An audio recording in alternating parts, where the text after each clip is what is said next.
अस्सलामुअलैकुम दोस्तों, उम्मीद करता हूँ आप सब ठीक ठाक होंगे, खैर खैरियत से होंगे। पर्थ में शिकस्त के बाद ऑस्ट्रेलिया की टीम बौखलाई नज़र आती है। जिस तरह कल हेज़लवुड की स्टेटमेंट हमने आपके सामने आपसे शेयर की थी कि हेज़लवुड का कहना है कि आप जाके बैटर से पूछें कि हम क्यों हारे। जब हेज़लवुड से वजह पूछी गई कि आप क्यों हार गए, तो आप उसने वजह बताने की बजाय कि it was a bad day, या जिस तरह ऑस्ट्रेलियन जस्टिफाई करते हैं कि we will bounce back strongly, जो कमेंट्स की स्टेटमेंट थी, लेकिन हेज़लवुड ने कहा आप जाके बैटर से जाके पूछें। यानी वो कहना चाहते थे कि हमने तो 150 पे ऑल आउट कर दिया था।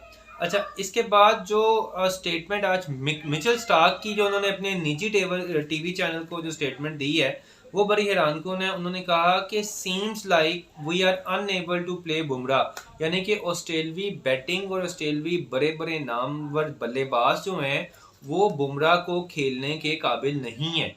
उन्होंने ये स्टेटमेंट दी कि, और दूसरी स्टेटमेंट उनके तरफ से सामने आई कि Bumrah is teaching all how to bowl in Australia, यानी कि सबको बुमराह बता रहा है, ऑस्ट्रेलियन बॉलर्स को भी, जिसमें पैट कमिंस, हेजलवुड, स्टार्क, ये बड़े बड़े ऑस्ट्रेलवी नाम शामिल हैं। मिचेल स्टार्क ने कहा कि ऐसे लगता है कि बुमराह बता रहा है कि ऑस्ट्रेलिया में किस तरह बॉल करना है।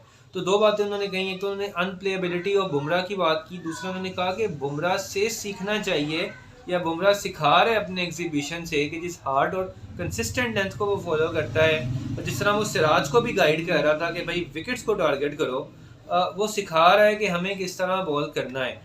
इससे पहले दोस्तों, पहले भी बॉर्डर गवास्कर सीरीज होती रही है, एशेस भी होता रहा है। एक तो इंडिया ऑस्ट्रेलिया को पर्थ में इस तरह की इबरतनाक शिकस्त, पर्थ को छोड़ें, ऑस्ट्रेलिया को छोड़ें, कहीं बाहर भी बहुत रेयर है कि जैसे इंग्लैंड में कहीं एशेस हुआ तो ऑस्ट्रेलिया फंसा हो तो फंसा हो। इसके अलावा ऑस्ट्रेलिया को किसी ने इतने बड़े तकरीबन 300 रन के मार्जिन से शिकस्त नहीं दी है। तो this is the best chance for India कि वो WTC के को क्वालिफाई करे। देखें, जब मैं कह रहा हूँ ना, मैं ये नहीं कह रहा कि बॉर्डर गवास्कर सीरीज जीते, मैं कह रहा हूँ कि WTC क्वालिफाई करे। उसकी रिक्वायरमेंट ये है कि 4-1 से जीते। विनिंग फार्मूला मैं आपको बता देता हूँ, अगर दूसरा टेस्ट मैच इंडिया जीत गया, सर WTC का फाइनल खेलेगा।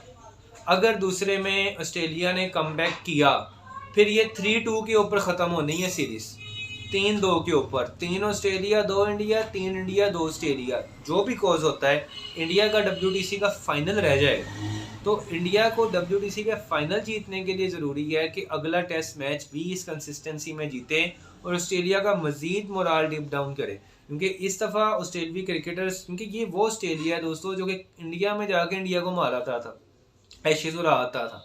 आज वही इंडिया टीम जिसे वो इंडिया में मारते रहे हैं। ये बहुत नेचुरल रिस्पॉन्स है कि इतने बड़े बड़े क्रिकेटर्स उनके क्यों स्टेटमेंट दे रहे हैं कि वो इंडिया को इंडिया में मारते रहे हैं घुस के, आज इंडिया उनके घर में घुस के उन्हें मारने लग गया है। तो ये रिस्पॉन्स तो आना ही आना है, ये प्रेशर, ये सब कुछ क्रिएट होना है। लेकिन यहाँ इंडिया पे डिपेंड करता है कि वो किस टेम्परामेंट के साथ, किस वीन के साथ और अपनी गॉड मेंटेलिटी किस तरह बिल्ड करते हुए आगे लेकर जाते हैं। रोहित शर्मा की वापसी खुशाइन साबित होती है या बुमराह ही ठीक था कैप्टन, इसके ऊपर भी बहस चल रही है। Rohit Sharma has achieved so much for India, तो बुमराह ने भी कहा है कि मैं उन्हें सपोर्टिंग रोल में रहना चाहूँगा, I am filling it up because he is not available.